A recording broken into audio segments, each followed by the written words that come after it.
me, sir. May I come in? Yes. Small. Come. Hello viewers, miracle TV நேயர்களுக்கு என்னுடைய அன்பான வணக்கம். இன்னைக்கு நான் ஒரு சூப்பரான டிப்ஸோட தான் உங்களை மீட் பண்ண வந்திருக்கேன். நம்ம மிராக்கிள் டிவியில தொடர்ந்து உங்களோட யூடியூப் சேனல் க்ரோத்க்கான டிப்ஸ் அண்ட் ட்ரிக்ஸ் ரெகுலரா கொடுத்துட்டு இருக்கோம். அந்த வகையில இன்னைக்கு நான் சொல்ல போற டிப்ஸ் ரொம்பவே இம்பார்ட்டன்ட் ஆனது. இதை தப்பி தவறி கூட செஞ்சிடாதீங்க அப்படிங்கிற விஷயத்த தான் நான் சொல்ல வந்திருக்கேன். ஒருவேளை நீங்க செஞ்சா உங்க சேனலுக்கு எந்த ப்ராப்ளமும் வராது, பட் உங்க வியூஸ் சுத்தமா டவுன் ஆயிடும்.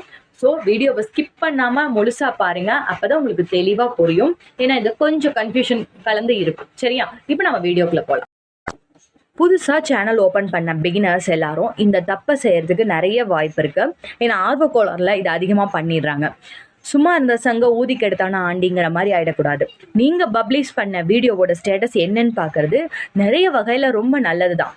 பட் உங்கள் சேனல் லாகின் செஞ்சுட்டு நீங்கள் மொபைல் ஃபோனில் பார்த்தாலும் சரி, கம்ப்யூட்டரில் பார்த்தாலும் சரி, உங்கள் சேனல் ஓப்பன் பண்ண உடனே லேட்டஸ்ட்டாக நீங்கள் போட்ட வீடியோவோட ரேங்க் என்ன அப்படிங்கிறத காட்டும். நீங்கள் கடைசியாக அப்லோட் பண்ண 10 வீடியோவிலேருந்து இது எத்தனாவது இடம் பிடிச்சிருக்கு அப்படிங்கிறத காட்டும்.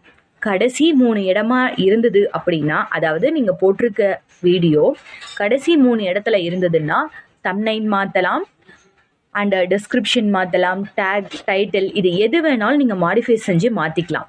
ஆனால் ஃபஸ்ட்டு 3 பிளேஸில் இருந்தது அப்படின்னா கண்டிப்பாக அதில் எந்த சேஞ்சஸும் கொண்டு வராதிங்க.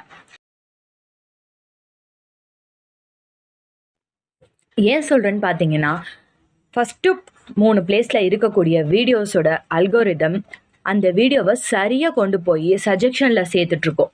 ஆனால் இன்னும் வியூஸ் போகணும்னு நினச்சி தம்ப்நெயில்லையோ டைட்டில், டிஸ்கிரிப்ஷன், டேக்னு எதுலையாவது மாடிஃபை செஞ்சிட்டிங்க அப்படின்னா மறுபடியும் யூடியூப் அல்கோரிதம் அதை திரும்ப கேட்ச் பண்ணி சஜெக்ஷன்லலாம் கொண்டு போய் சேர்க்காது. அது குழம்பி போயிடுச்சுன்னா உள்ளதும் போச்சுடா நொல்ல கண்ணா அப்படிங்கிற மாதிரி ஆகிடும். அப்புறம் திரும்ப நம்ம புலம்புற மாதிரி வந்துடும்.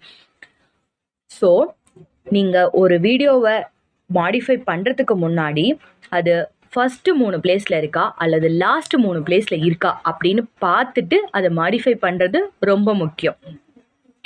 ஐயா, எல்லா இடத்துக்கும் ஒன்னா போகணும்னு ஆசைப்பட்டா எப்படியா முடியும்? இந்த டிப்ஸை பர்ஃபெக்டாக ஃபாலோ பண்ணிங்கன்னா கச்சிதமாக ஒர்க் ஆகும். ஃபஸ்ட்டு 3 பிளேஸில் இருந்தால் மாடிஃபை பண்ணாதீங்க. கடைசி 3 பிளேஸில் இருந்தால் டிஸ்கிரிப்ஷன், டேக், டைட்டில், டேக்னு நீங்கள் எதில் வேணால் மாடிஃபை பண்ணிக்கோங்க.